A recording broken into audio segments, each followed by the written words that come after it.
Welcome back to this special show on the monetary policy statement that has been announced and the 0.25% hike that the Reserve Bank announced. I've been speaking with economists Mridul Saggar and Pranjul Bhandari and bankers and bond experts Ashish Parthasarthy and B. Prasanna.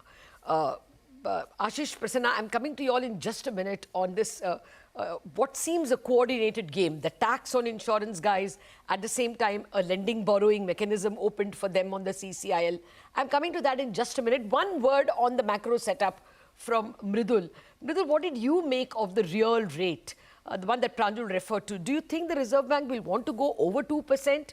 Or was it just a reference and they may perhaps stop when it is about, say, 1/4 or thereabouts? So firstly, I'll clarify that I don't believe our star in India is like 1%. The real neutral rate cannot be 1% in a country like ours. It should be slightly higher, but anyway, that's an issue of calculations among various central banks. Everyone seems to have gone overboard on pulling down the R stars. Let me also clarify another thing. See, before this 25 basis point hike, the transmission was, to my mind, pretty incomplete. And I have been making that point that a weighted average term deposit rate, to me, that's the most relevant real rate to watch, more than the new real policy rate.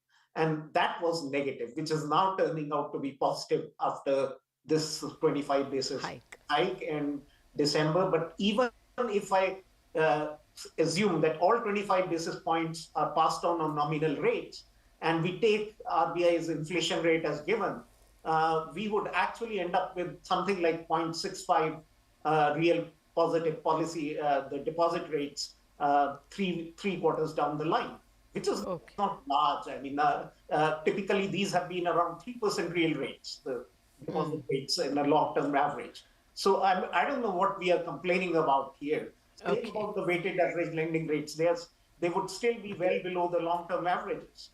Fair enough. Okay, if you're going to say the deposit rates have to be 3 percentage points above the inflation, bankers are going to get really blue, hot and cold. But Ashish, let me come to the borrowing, the program itself. You know, it's a good 15.5 lakh crore, much like last year. And this time, the insurance companies may not come for the simple reason that the guaranteed product is the one that has got that tax. The HNI will no longer perhaps be willing to have too many guaranteed insurance products. And if you don't get, I think last year they bought some 2 lakh crore, or last year, no, this year they bought about 2 lakh crore of bonds. Do you think without that, this borrowing can be that easy? So, no, the borrowing the number looks large, but we have to also realize that we are obviously a growing economy, right? The notional growth rate would be upward of 10%. So the demand drivers for bonds would be banks, banking system, balance sheet growing. And we also need to understand that over this year, the surplus with banks would have come down, given what has happened with deposit rates and deposit growth and credit growth. Second is the provident and pension funds. Again, they are an increasing corpus, right? Given what we are given our demographics and given notional. Even insurance companies, if you've heard them, they've said it will impact possibly by 10 or 15%, right? And otherwise they would grow. So I don't think demand will be too much of an issue. At best, there could be something at the margin, but it's not going to be a big issue at all in terms of demand for government bonds. So for the better part of this year, you wouldn't worry about yields, you're saying? You don't see them flying away? I won't worry about it. I don't see it flying away. As I've said before, they should be in a range.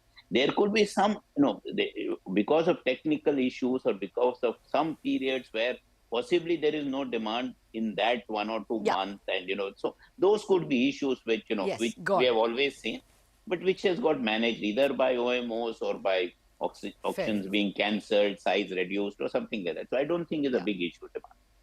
Okay. Prasanna, a similar question to you. I mean, are you also not that terribly worried about, insurance companies not coming and doing forward rate agreements with you, asking you to warehouse bonds for them? Secondly, this borrowing lending mechanism, at the press conference it became very clear it was intended for insurance companies. It will be in the CCIL. Will that have a bearing on the yield curve? So I'll try to answer it very quickly since Ashish has given a very detailed reply, Lata. I think I would be slightly worried about the borrowing program, but not just because of, insurance companies potentially not coming to the extent they came. It's also because of the fact that when we are comparing gross borrowing and net borrowing, we are comparing it with this year and the next year. And then we are saying that there's a nominal GDP growth, so the entire economy is growing. However, you have to note that the beginning of the year, we had a huge surplus liquidity in the banking system, and that liquidity is now down almost to zero, maybe give or take a few lakhs of crores.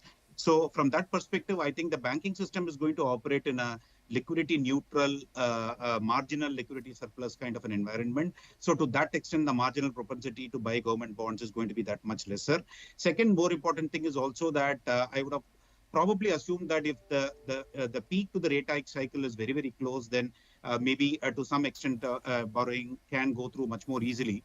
But after having seen what's happened today, where all the cards are now close to RBI's chest, it's quite possible that there is a little bit of uncertainty with respect to what's going to happen to short-end rates. So if short-end rates are also going to be under pressure because of the potential, let's say, one more rate hike, then it's quite possible that the rest of the yield curve can also, kind of drag up. And also remember that the SDL supply is going to be higher.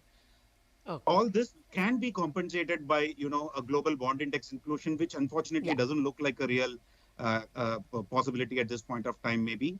Or could, in the second half of the year, open market operations might be required by the Reserve Bank of India. So I think that was going to be my next question. That was going to be my next question. And actually, we are running out of time. So, Mridul, if you can keep it short, should we expect OMO or even a CRR cut? Not really at this moment. So clearly, if situation changes, all policy options should be kept open. That's why I'm saying we have to be very nimble and flexible in times to come, but not immediately this time. Okay. Can I have a rapid fire? All of you, please tell me what do you expect in the April policy? Hike or pause? Prasanna first.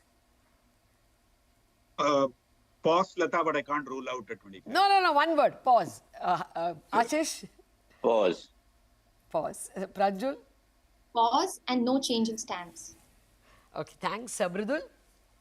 Data dependent, maybe pause, but not that doesn't mean you need to raise every time. Oh, that has to be like RBI. Very quickly, only for the bankers, rupee, Prasanna, what is the likely range? Any depreciation or appreciation? So I think, Lata, it will be a depreciating bias, but of course, a lot depends upon when the Fed peaks. When the Fed peaks, you will see a dollar weakening. So INR can benefit at that time, but not immediately. Okay. Ashish, 84? 82 to 84 broad range. Oh, right. Okay, I will have to call it a day. Lots more questions, but I think it's been a relatively simple policy.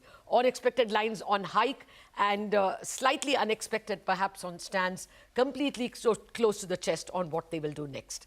Thank you very much, Ashish, Prasanna, Mridul and Pranjul for joining me. We wrap up on this special show.